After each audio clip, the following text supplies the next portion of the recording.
लेकिन उसको चेंज कर दिया है। अब ये लोग मैथ पे आ गए हैं और रीजनिंग पूछ रहे हैं और जीके क्वेश्चन पेपर रह रहा है जिसमें जीके जीएस सारी कंप्यूटर अब ये पूछ रहे हैं। इसको पॉलिटिक्स सेक्शन को ज़्यादा थोड़ा सा ठीक करने का और हिस्ट्री में वही उसके लिए थोड़ा सा अलग से तैयारी करनी पड़ी।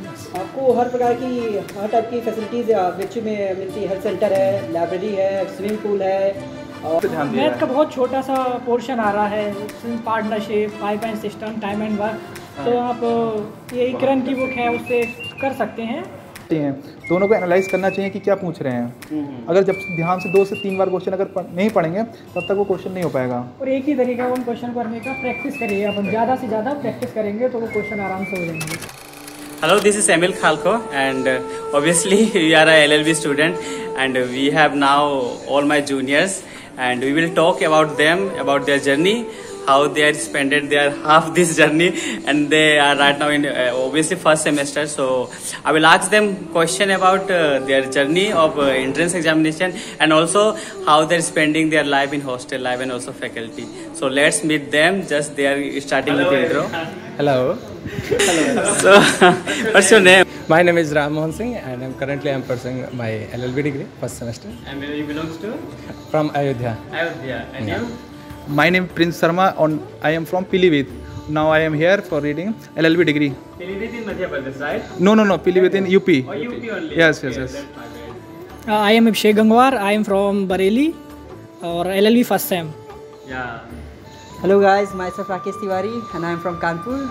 Currently I am pursuing LLB Honours Semester First from Law Faculty BHU. Right. So BHU का नाम बहुत है, and obviously that is the biggest name of LLB. So how you feeling personally in faculty? मेरा तो यहाँ पर आने का पहले से ही सपना था। मैं 12th के बाद से ही मतलब LLB करना ही चाहता था, तो मैंने इसके बाद तैयारी की थी। तो मेरा BLLB में नहीं हो पाया था, तो फिर मैं LLB में आने का यहाँ पे पक्का ही सोच लिया था।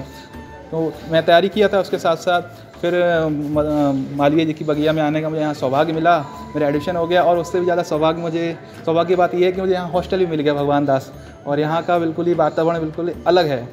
और यहाँ पर आपको अलग ही हॉस्टल लाइफ मिलेगी। यहाँ के हमारे जो सर हैं बहुत ही स्ट्रिक्ट हैं, और यहाँ का जो बिहेवियर है, और जैसा कि आप देख सकते हैं ये सब हरियाली इतनी अच्छी सी है, मेंटेन करके बिल्कुल गार्डन रखा हुआ है, और यहाँ पे किसी प्रकार की कोई समस्या नहीं होती है। पढ़ने में माहौल एकदम, सीनियर बहुत सपोर्टिव है। यहाँ के सीनियर से अगर आप कुछ भी पूछते हैं तो बहुत ही प्यार से समझाते हैं, और बाकी प्रोफेसर बहुत सपोर्टिव हैं, अच्छे से हम सबको बताते हैं, और मेहनत करते रहिए। सबसे अच्छी बात है यहाँ की library, specially cyber library BHU की जो 24 आवर खुली रहती है, और फैकल्टी लाइब्रेरी बहुत ही बड़ी है, और स्पेशली 8 o'clock नाइट तक खुली रहती है। सो आपको एम्पेयर अपॉर्चुनिटीज़ मिलती हैं पढ़ने के लिए। सो BHU की बात अलग है। And faculty they have own library also. Yeah, faculty library. I am talking about that. So वो भी बहुत बड़ी है, और specially from 9 o'clock to 8 o'clock in the night आप उसमें पढ़ सकते हैं। आप एक नए मित्र आए, किसी में इंट्रोडक्शन ले लेते हैं। Yes sir. What's your name? मेरा नाम अजीत कुमार पाल। अच्छा, कहाँ से हैं आप? हम सुल्तानपुर डिस्ट्रिक्ट। अच्छा, तो आपका कैसा अनुभव रहा है BHU में? अनुभव आप लोग obviously। अभी तो 2-3 महीने हुए हम लोगों को, 3 महीने हो चुके हैं, तो फिर भी ठीक है, काफ़ी अच्छा रहा। हम इसके पहले इलाहाबाद में भी थे, वहाँ से ग्रेजुएशन भी, लेकिन वहाँ की अपेक्षा यहाँ मुझे ज़्यादा कंफर्टेबल हर चीज़, यहाँ की लाइब्रेरी वगैरह, और यहाँ पर जो टीचर हैं जो पढ़ा रहे हैं जिस तरह से, जो मित्र हैं, और जो यहाँ का हॉस्टल का माहौल है, ये सब चीज़ें काफ़ी ज़्यादा। तो अभी ये बताइए कि आप लोग जो हॉस्टल अभी रह रहे हैं, तो हॉस्टल मतलब आप लोग कई ऐसे मित्र होंगे जो हॉस्टल के बाहर भी रहते हैं, हॉस्टल के अंदर भी रहते हैं, तो you will see so many different between out of life of hostel and inside campus.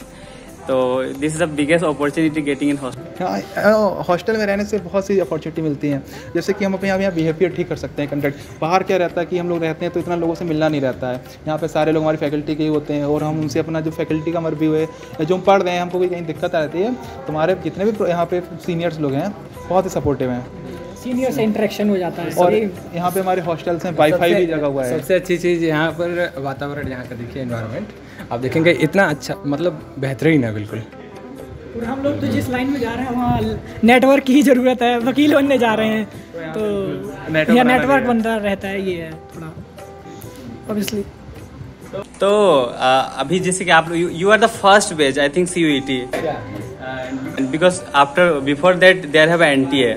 So how is the experience about CUET? Actual में मैं पहले से ही कॉम्पिटेटिव एग्ज़ाम की तैयारी कर रहा था, तो मुझे ज़्यादा दिक्कत हुई नहीं इस बारे में।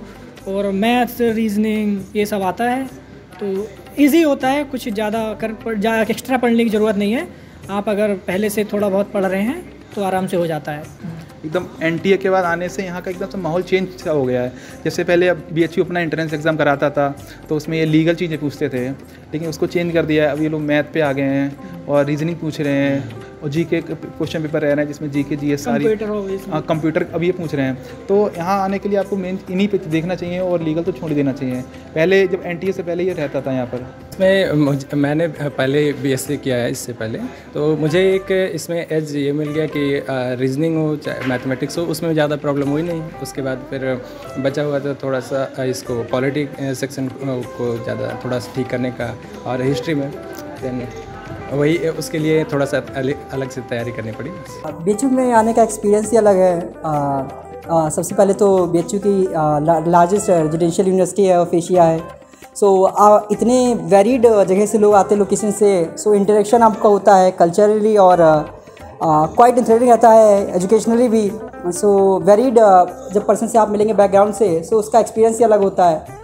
प्लस आपको हर प्रकार की हर टाइप की फैसिलिटीज़ BHU में मिलती है। हेल्थ सेंटर है, लाइब्रेरी है, स्विमिंग पूल है, और अराउंड हर हॉस्टल जितने भी हैं सबका अपना अलग से स्पोर्ट्स ग्राउंड है। सो स्पोर्ट्स में भी बढ़िया है। जोड़ना चाहूँगा अब तो, क्योंकि अब जो ज़माना है इंटरनेट का है, और BHU हमको फ्री वाईफाई भी सुविधा प्रदान करता है, और ये यहाँ की बहुत ही तेज़ नेट चलता है। यहाँ सारे फैकल्टी मेंबर्स के लिए और हम जैसे स्टूडेंट्स के लिए बहुत ही मददगार साबित रहता है पढ़ाई में। प्लस यूनिवर्सिटी की अपनी कन्वेंस फैसिलिटी है। So specially buses every half an hour पे चलती रहती हैं। सो आपको इतनी बड़ी यूनिवर्सिटी होने के बावजूद भी आपको बिल्कुल कोई प्रॉब्लम नहीं होती है। आराम से आप बिल्कुल कंफर्टली कहीं से भी ट्रैवल कर सकते हैं। हॉस्टल में रहने का ये अलग से फ़ायदा है कि मतलब आपके जैसे समान विचारधारा वाले लोग एक ही रूम में इकट्ठा हुए और किसी बात पे डिस्कशन कर रहे हैं। अभी कल परसों में ही हम लोग ग्रुप डिस्कशन करते हैं, तो इससे क्या होता है कि विचारों का आपस में इंटरचेंज होता है और फाइनली एक कंक्लूजन पे हम लोग निकलते हैं। बिल्कुल। और क्योंकि आप लोग सभी एक अलग अलग स्टेट से आते हैं, तो you will get diversity here. तो ऑब्वियसली आप लोग अलग अलग स्टेट से आए हैं, तो बनारस में स्पेशली आप लोगों को कौन कौन सी जगह अच्छी लगी घूमने के लिए? अभी तो हम लोग फर्स्ट सेमेस्टर के हैं और जब लाए हैं तब से यहाँ का शेड्यूल इतना हेक्टिक सा है, बिजी रहते हैं हम लोग बहुत ज़्यादा। आप फील करेंगे सर, तो अभी तो ज़्यादा हम लोग को टाइम मिल नहीं पाता है, लेकिन कभी कभार टाइम मिलता है तो हम लोग अभी 80 घाट गंगा रेगुलर क्लासेस होती रहती हैं। गंगा आरती हम लोग देखते हैं कभी कभी 80 घाट पे, और यहाँ पे मंदिर जो है, और सबसे नियरेस्ट तो अच्छी बात हमारे हॉस्टल के ठीक सामने ही काशी विश्वनाथ मंदिर है। विश्वनाथ मंदिर है जो हमारे BHU का ही मंदिर है। हम लोग वहाँ जाते भी हैं अक्सर, तो अभी तो इतना ही एक्सप्लोर कर पाए हैं। धीरे धीरे हम लोग हाँ। You have one rigorous routine from 9 to 10, 9 to 5. Yes, yes. Right. Just like job. Just like job.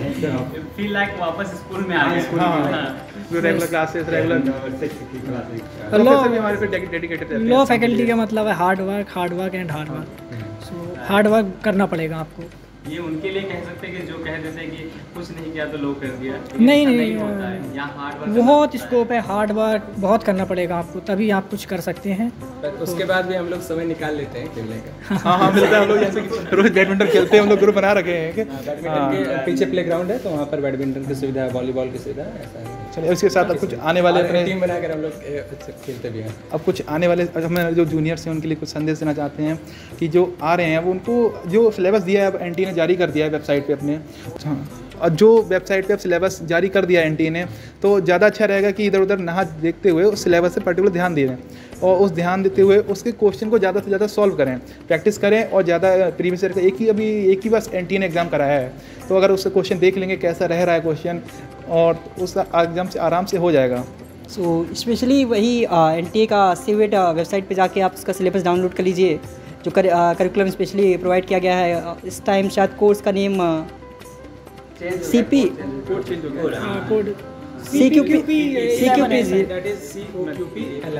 हाँ। सो आप उसका सिलेबस डाउनलोड कर लें और जो सिलेबस में है उसी की प्रिपरेशन करें। ज़्यादा भागने की ज़रूरत नहीं है। कोई भी आप अच्छी बुक जो कंपटीशन की कोई भी अच्छी बुक जिसमें रीजनिंग मैथमेटिक्स 10 लेवल की और इंग्लिश की बुक हो अच्छी वही ले लें कॉम्पिटिशन के लिए। प्रैक्टिस पे ध्यान दिया मैथ का बहुत छोटा सा पोर्शन आ रहा है, partnership, pipe and system, time and work. तो आप ये करण की बुक है उससे कर सकते हैं, जो करण की है उसी को आप एक्सरसाइज लगा लीजिए तो हो जाएगा आराम से। आजकल बच्चे करंट अफेयर के लिए बहुत ज़्यादा हेक्टिक रहते हैं, कितना करंट अफेयर पढ़ लिया जाए, कितना क्या रहे। तो मेरे हिसाब से जैसे मैं भी तैयारी किया था और भी एग्ज़ाम भी करता था, तो करंट अफेयर जैसे कि दुनिया भर में ऐसे तो बहुत भी चीज़ें होती रहती हैं, तो क्या ही क्या पढ़ा जाए। मैं तो ऐसा करता था कि बुक्स की लिस्ट बना लेता था अलग से, कौन से अवार्ड मिले हैं, अब कुछ पर्सन डेड हो जाते हैं, या फिर कुछ पर्सन जो डेड हो गए उनके अवार्ड मिले हुए हैं, या फिर डेली कोई नेशनल न्यूज़ बहुत अच्छी आ रही है, या फिर लोकसभा में कोई बिल हो रहा है, तो इन चीज़ों की लिस्ट अलग से बना के अच्छे से पढ़ा जाए। मैक्सिमम पिछले 6 महीने का करंट अफेयर तो बहुत अच्छे से तैयार कर लिया जाए, जितने भी अवार्ड वगैरह रहते हैं सारे बढ़िया से तैयार कर लिए जाएँ।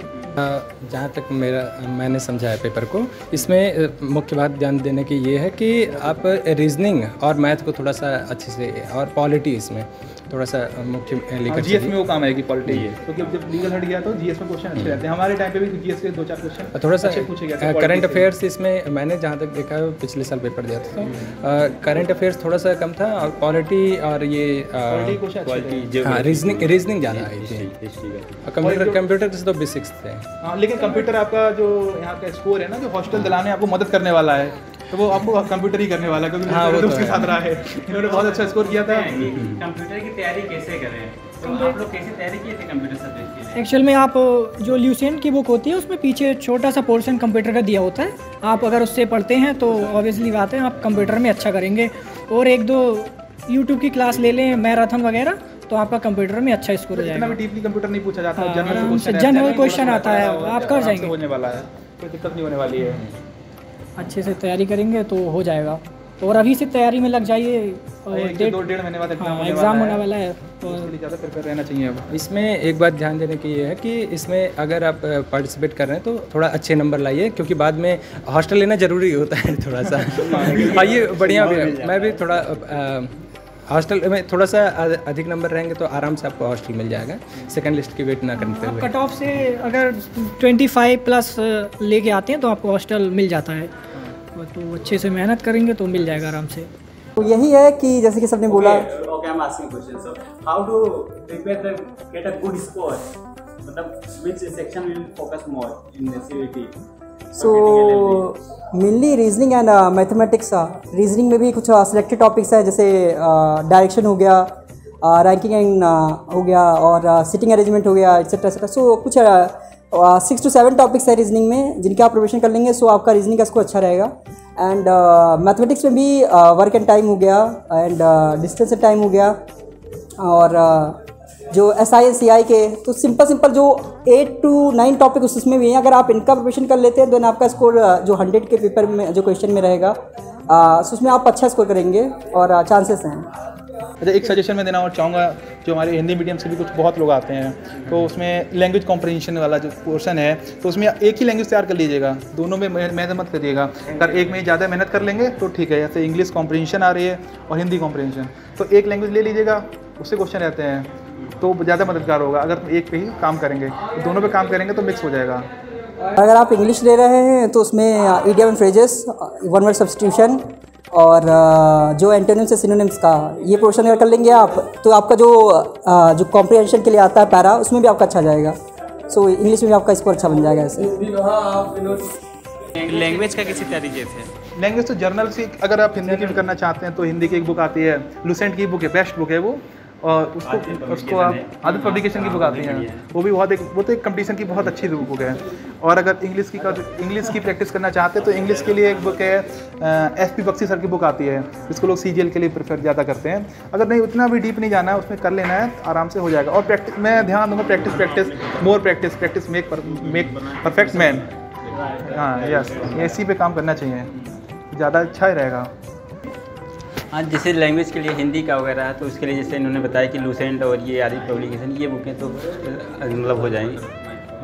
हाँ, और इसके बाद फिर आप जैसे ये, और मैथ के लिए जो है नॉर्मल क्वेश्चन आते हैं मैथ के, आप जैसे पाइप सिस्टम हो गया, फिर ये नंबर सिस्टम से रिलेटेड, फिर ये CF LCF और ये पार्टनरशिप वगैरह, और नौ स्ट्रीम, ये इससे रिलेटेड क्वेश्चन, नॉर्मल क्वेश्चन आप करेंगे तो हो जाएगा, अच्छा स्कोर आप कर लेंगे।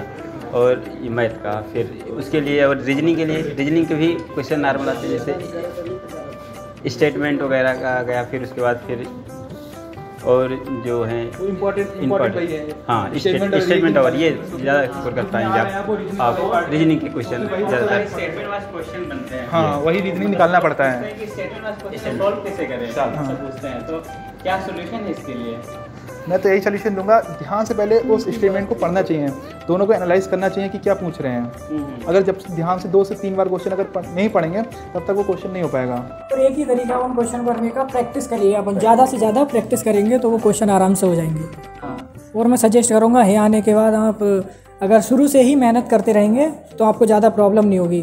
जैसे मिड सेम आ जाएंगे आप, जैसे ही आएंगे 2 महीने बाद कुछ ना कुछ चलता ही रहता है, कुछ ना कुछ चलता रहेगा, तो आप चलता रहता है। शुरू से ही मेहनत करेंगे तो 2 घंटे सुबह 2 घंटे शाम पढ़ेंगे तो ऐसा आपका प्रेशर नहीं आएगा आपके ऊपर पेपर के टाइम। अभी हमारे ऊपर आ रहा है जो हम लोगों ने, तो यही है कि अच्छा, तो कोई प्रैक्टिस बुक है क्या जिसमें प्रैक्टिस कर सकते हैं सीयूईटी के लिए? हाँ, प्रैक्टिस बुक के पहले मैं किया था उसे, यूनिवर्सल की जो बुक आती है बेस्ट बुक थी उस टाइम के लिए। उसमें अगर इंग्लिश का पहले लीगल पोर्शन रहता था, अब शायद लीगल पोर्शन हटा दिया होगा उसमें से, लेकिन वो बेस्ट बुक थी रीजनिंग की। रीजनिंग की सारी चीज़ें उसमें दी हुई थी, वो बेस्ट बुक मेरे को लगती थी यूनिवर्सल की। वही सजेस्ट करता हूँ बच्चों के लिए। हाँ, यूनिवर्सल की बुक अच्छी बुक है। बाकी तो यही है कि प्रैक्टिस करते रहिए। और अब तो एक नई चीज़ें आने लगी लोग डिजिटल, क्योंकि पेपर भी ऑनलाइन होना है, तो ज़्यादा बेटर रहेगा कि एक आजकल वो टेक्स्ट बुक है उसका पास ले लिया जाए और उससे प्रैक्टिस की जाए। प्रैक्टिस जितना रहेगा उतना ज़्यादा बेहतर ही रहने वाला है। और 1-1.5 महीना बहुत होता है, तैयारी आराम से हो जाएगी, ज़्यादा प्रॉब्लम नहीं होने वाली है। और जीएस पे भी, जीएस ही अब मेरे को लगता है ऐसा सब्जेक्ट है कि वो नंबर ग्रोथ कर देगा, क्योंकि जब सारे लोग 12th के बाद आए होते हैं, सारे लोग 12th के बाद आते हैं। और एक सजेशन हम ये देना चाहते हैं कि जैसे कुछ लोग ये पूछते हैं कि एग्ज़ाम जो है सीयूईटी जो एंट्रेंस एग्ज़ाम है वो इंग्लिश में या हिंदी में, तो ये चीज़ें फिर आप चाहे इंग्लिश में दीजिए या हिंदी में, तो यहाँ पर आपको आने के बाद वो आप अपने आप चॉइस कर सकते हैं कि हम इंग्लिश मीडियम से करना चाहते हैं हिंदी, क्योंकि जिससे 3 मतलब सेक्शन जो है इंग्लिश के चलते हैं, एक हिंदी के। तो आप ये डिपेंड नहीं करता कि आपने जो एंट्रेंस एग्ज़ाम दिया था वो हिंदी में दिया था या इंग्लिश में, इससे आपका कोई वो रिलेट नहीं है। आपको काउंसलिंग के समय आप उसको करा सकते हैं, एक चीज़ ये। बाकी तो और यहाँ पे दोनों सेक्शन 2 तरीके की क्लासेस चलती हैं, हिंदी भी चलती है, इंग्लिश भी चलती है। प्रोफेसर भी बहुत सपोर्टिव है, अगर कोई दिक्कत रहती है तो आप प्रोफेसर से मिल सकते हैं आराम से, चैम्बर में जाके आप बात कर सकते हैं। ये तो है, ये सबसे बढ़िया बात है, प्रोफेसर सपोर्टिव हैं बहुत अच्छे लेवल पर। और इसी को देख करके मैंने मतलब इसमें एडमिशन भी लिया था BHU की लॉ फैकल्टी में, क्योंकि यहाँ पर लगभग इस साल 100 ईयर्स कंप्लीट हो रहे हैं, तो प्रेस्टीज का एक बेनिफिट तो है ही। और लॉ फैकल्टी BHU की जज फैक्ट्री भी बोली जाती है, तो यहाँ से जज बहुत निकलते हैं। उसके स्टेटस को कायम रखना हम भी चाहेंगे और उसी लिए हम भी आए हैं यहाँ पे। हाँ, हम भी उस स्टेटस को बिल्कुल कायम रखना चाहते हैं कि जैसे जजेस फैक्ट्री नाम पड़ा हुआ है और वो ऐसा ही रहे, कोई भी दाग उस पर ना लगने देंगे। What do you thought about after your LLB? Have you decided for anything? Judiciary specially advocacy and judiciary दोनों का अभी मैंने सोचा है, लेकिन अगर सिंस हम लोगों के बाद जब हम लोग ग्रेजुएशन करके निकलेंगे तो बहुत इसके चांसेस है कि उसी साल शायद यूपी जुडिशरी का एग्जामिनेशन हो, सो फिर यूपी जुडिशरी के लिए अप्लाई करेंगे। मेनली जो BHU में प्रोफेशन स्टडी कर रहा है उसका गोल यही रहता है कि वो जुडिशरी स्टेट जुडिशरी क्वालिफाई कर ले। हाँ, लेकिन LLB करने के बाद एक ही कोई डायरेक्शन नहीं है कि आप एक ही लाइन में चले जाएं जुडिशरी के बाद। यहाँ पे बहुत बड़ा स्कोप है आजकल बैंक में, और जितने भी नए कंपनियाँ खुल रही हैं उन सबको एक लॉ ऑफिसर की ज़रूरत पड़ती है, तो इसका स्कोप बहुत ज़्यादा ब्रॉड है। और यहाँ पे आप बैंकिंग के साथ भी काम कर सकते हैं, इंश्योरेंस कंपनी है, और यहाँ से हमारी लॉ फैकल्टी आप तो कैंपस प्लेसमेंट भी कराती है, तो अच्छा है यहाँ पे LLB। इसके अलावा अभी आप क्लैट PG से अगर टॉप रैंक में रहते हैं तो PSUs में डायरेक्ट ही जा सकते हैं। तो लेकिन मुझे ये जो करना है वो है कि इसके बाद मैं LLM, उसके बाद फिर PhD करके प्रोफेसर में मुझे टीचर में ही जाना है। हाँ, क्या अच्छी बात है। आप क्या मेरा है कि मतलब LLB करने के बाद फिर वही एडवोकेट फिर बनना है। एडवोकेसी BHU में बहुत कम लोग एडवोकेसी सोचते हैं, ज़्यादातर लोग हाँ, क्योंकि यहाँ पर माहौल ही वैसा है जुडिशरी का लेकिन मेरी जो है थिंकिंग कि एडवोकेसी के लिए ये ज़्यादा प्रोफेसर पढ़ाते हैं यूडीसी को लेकर हाँ जो और जो प्रोफेसर वगैरह हैं वो भी जो है सिलेबस भी वही कवर कराते हैं, जुडिशरी का ही ओरिएंटेड। मेरा भी मेन फोकस जो है वो जुडिशरी के लिए ही है। सो मैं भी जुडिशरी ही करना चाहूँगा। उसके बाद स्टेट यूपी से बिलोंग करता हूँ मैं, तो यूपी PCS जे की तैयारी करूँगा। और मुझे तो ऐसा फील होता है यहाँ आने के बाद कि मुझे कोचिंग की तैयारी की ज़रूरत ही नहीं पड़ती है, क्योंकि यहाँ के प्रोफेसर्स हैं, 9 to 5 क्लास चलती है और हर प्रोफेसर अपना रेगुलर क्लास लेते हैं। रेगुलर क्लास लेने के साथ हमको भी लेना ही पड़ता है ऑब्वियसली। क्लास लेने के साथ साथ अगर कोचिंग की ज़रूरत ही नहीं पड़ती, अगर कोई क्वेश्चन आपको ऐसा आ रहा है जिसको आपको सॉल्व नहीं कर पा रहे हैं, कोई दिक्कत आ रही है, तो आप टीचर से प्रोफेसर क्लास में डायरेक्ट मिल सकते हैं, क्लास के बाद मिल सकते हैं। कहीं भी प्रोफेसर बहुत सपोर्टिव है यहाँ के, बहुत ही ज़्यादा। सो आइए, वेलकम है हमारे जूनियर्स का और अच्छा लगता है। हाँ, सो आप लोग प्रिपेयर करिए और जो इस बार CVT PG हो रहा है उसमें अच्छा करिए यूजी एंड अच्छा इसको करिए ताकि आप लोग को हॉस्टल मिल जाए, क्योंकि तभी आपको असली एक्सपीरियंस मिलेगा जो इस लॉ कोर्स करने का। अब यहाँ की चीज़ों को और एक्सप्लोर कर पाएंगे। जैसे कि मेरे दोस्त ने पहले बताया था, यहाँ की बस चलती है, इस बस को तो हम ही लोग जानते हैं जो यहाँ से रोज क्लास से आना, क्लास आना, क्लास जाना। और फिर अगर बाहर रहेंगे तो आपको वाईफाई की सुविधा भी नहीं मिल पाएगी, क्योंकि यहाँ पे हमारे है उसकी सुविधा। हाँ, और बाकी हमारे हॉस्टल के पास में तो एकदम लाइब्रेरी भी है, साइबर लाइब्रेरी। आप थोड़ा सा उधर दिखाइए, कितना अच्छा एनवायरनमेंट हमारे यहाँ। नहीं, हमारे यहाँ मोर भी रहते हैं और आपको यहाँ पे सारी चीज़ें मिल जाएंगी। मोर कबूतर और एनवायरनमेंट का तो इसका कोई जवाब ही नहीं। मतलब आसपास के जितने भी हॉस्टल मैंने देखे भी हैं, गया भी हूँ, तो उसमें मुझे इससे अच्छा बिल्कुल एनवायरनमेंट कहीं मिला ही नहीं है। सफाई भी नहीं है। हाँ, सफाई एकदम बिल्कुल साफ रूम है। अच्छा हॉस्टल है। हमारे सर वार्डन सर बहुत स्ट्रिक्ट है इस मामले में, तो बिहेवियर को बिल्कुल एकदम रखना चाहते हैं, कंट्रोल में रहता है बिहेवियर। हाँ, ये भी यहाँ पर मतलब शांति तो रहती है। पढ़ाई का माहौल एकदम, जैसे सोचते हैं कि हॉस्टल में गदर होता होगा, नहीं, हमारे हॉस्टल में ऐसा यहाँ कुछ नहीं होगा, संभव नहीं। सब लोग पढ़ने में, एग्जाम भी आने वाले हैं तो सब उसमें बिजी हैं अभी। हाँ, आज तो छुट्टी थी तो सभी लोग लाइब्रेरी में गए होंगे। हाँ, अभी खाना खाते हैं। लाइब्रेरी भी 24/7 चलती है आराम से। और हमारी जो लॉ लाइब्रेरी है वहाँ भी बहुत सारी बुक्स रखी हुई हैं, और वहाँ की जो मैगज़ीन भी आती हैं, आप उन मैगज़ीन को पढ़ सकते हैं। हम लोग पढ़ते हैं, भी अच्छा लगता है, और सारी मैगज़ीन आती हैं वहाँ पर।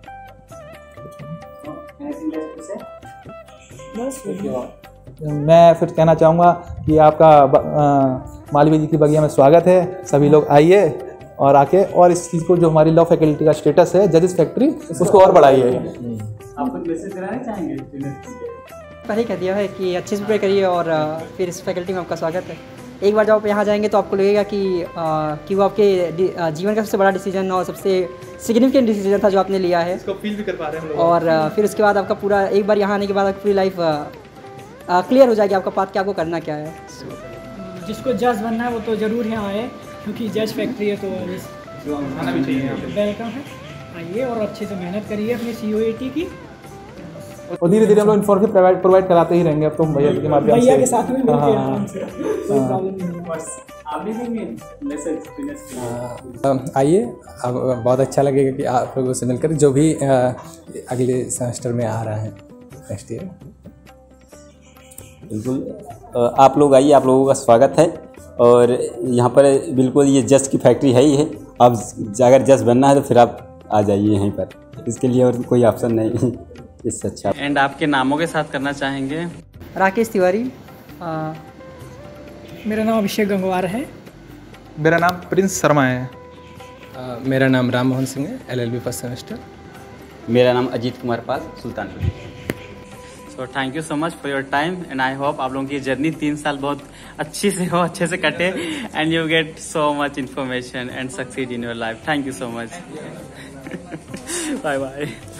बहुत ही मज़ा आया इनसे बात करके। They gave lot of information regarding your CUET 2023 who are trying to come in BHU LLB, and also or in the link box obviously I am attaching the telegram group यही स्टूडेंट ने बनाया है, and you can get so many students there who will try to resolve your all the requirement question which will need for your CUET cracking examination. And also if you like this video, please comment in the channel whatever they feel, and any question, anything question you have in your mind, then you can comment here. We will resolve that. There have lot of student जो यहाँ भी हैं और channel से जुड़े हैं, और लोग आप लोगों को खुल के मदद कर सकते हैं। So you are free to comment and please like. And जो भी बच्चे अभी CUET में आना चाहते हैं, LLB, BLLB and other any faculty in BHU, they can subscribe this channel. We will try to provide their all the information with the requirement. So thank you so much to watching this video, and bye bye, and see you in next video with next topic. Bye.